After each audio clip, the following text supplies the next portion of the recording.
Praise the lord. వందనాలు. షలోమ్. Grace gospel ministries వారి అనుదిన వాక్య ధ్యానంలో ఈరోజు నిర్గమకాండము 13వ అధ్యాయము 2వ వచనం.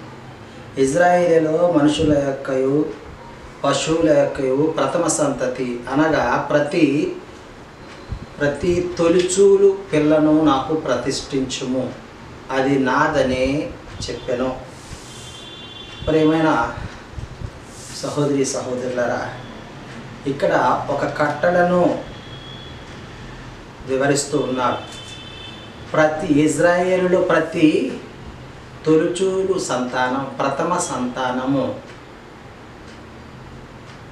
యావేకు ఎలోహింకు ప్రతిష్ఠించాలంటండి. మరి ఒక్కరిగా ఉన్నవారు నాకు ఒక్కరే పిల్లగాడండి, మరి ఇద్దరుగా ఉన్నవారు నాకు ఇద్దరు, ఒక ఆడ ఒక మగాడిని. మనము అలా ఉన్నప్పుడు ప్రతిష్ఠిస్తున్నామా?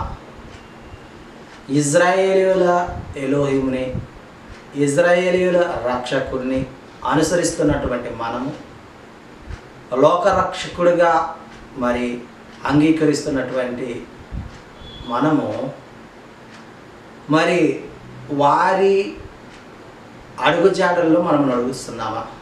వారి యొక్క నిబంధనలో మనము నడుస్తున్నామా? ఎందుకంటే మనకు లేఖన భాగం బాగా తెలుసు. ఒక యూదుని చెంగు పట్టుకొని 10 మంది అన్యులు నడుస్తారండి. మరి ఆ విధముగా యూదుల లేఖనాలను, యూదులకు ఇవ్వబడినటువంటి గ్రంథాన్ని మనము అనుసరిస్తూ ఉన్నాము.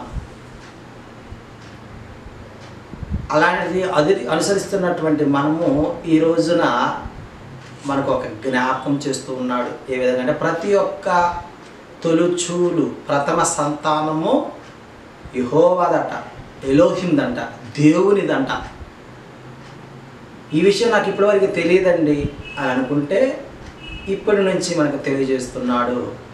ప్రథమ సంతానాన్ని యెహోవా యందు భయభక్తులు గలవారిగా, యెహోవా జ్ఞానాన్ని నేర్పించి యెహోవాకు ప్రతిష్ఠింప చేయాలని ఈరోజు మనకు గుర్తు చేస్తూ ఉన్నాడు. ప్రియమైన సహోదరి సహోదరుడా, మరి వారిని ఆ పితరులకు ఏమని ప్రమాణం చేసేవాడు యావేవారు అని అంటే, పాలు తేనెలు ప్రవహించే దేశం. ఆ దేశంలో ఎవరు నివసిస్తున్నారంట? ఎవరు నివసిస్తున్నారు? కానానీయులు, హిత్తీయులు, అమోరీయులు, హివ్వీయులు, యెబూసీయులు, వారు నివసిస్తున్న మరి స్థానం ఇదే. వీరు ఎక్కడ నివసిస్తున్నారు అంటే ఫిలిస్తీయుల దేశం అని మనకి ఇక్కడ రాసి పెట్టి ఉన్నది. ఈ అన్నింటిని కలిపి ఫిలిస్తీయుల దేశంగా మనకు ఇక్కడ లేఖన భాగంలో తెలియజేస్తూ ఉన్నాడు. ప్రియ సహోదరి సహోదరుడా, మరి పాలు తేనెలు ప్రవహించే దేశం అంటే అన్ని పంటలు బాగా పండుతాయి, తినటానికి ఎలాంటి కొరత లేని నివాసయోగ్యముగా ఉండే ప్రాంతాన్ని పాలు తేనెలు ప్రవహించే దేశంగా మనకు అభివర్ణించటము ఇక్కడ జరిగింది. ప్రియ సహోదరి సహోదరులారా, మరి అలాంటి దేశాన్ని స్వతంత్రింపజేస్తూ ఉన్నాడు. ఎట్ ఏ టైము వారిని ఐగుప్తు నుంచి విమోచించాడు. అక్కడ ఐగుప్తులో ప్రథమ సంతానాన్ని సంహరించాడు. ఇజ్రాయేలులకు సంబంధించిన ప్రథమ సంతానానికి ఏమీ కాలేదు. ఇప్పుడు ఒక నియామకం తెస్తున్నాడు, ఒక కట్టడ చెప్తున్నాడు. ఏంటంటే, మీలో ఇజ్రాయేలీలో ప్రథమ సంతానం నాది, యావేది అని తెలియజేస్తున్నాడు.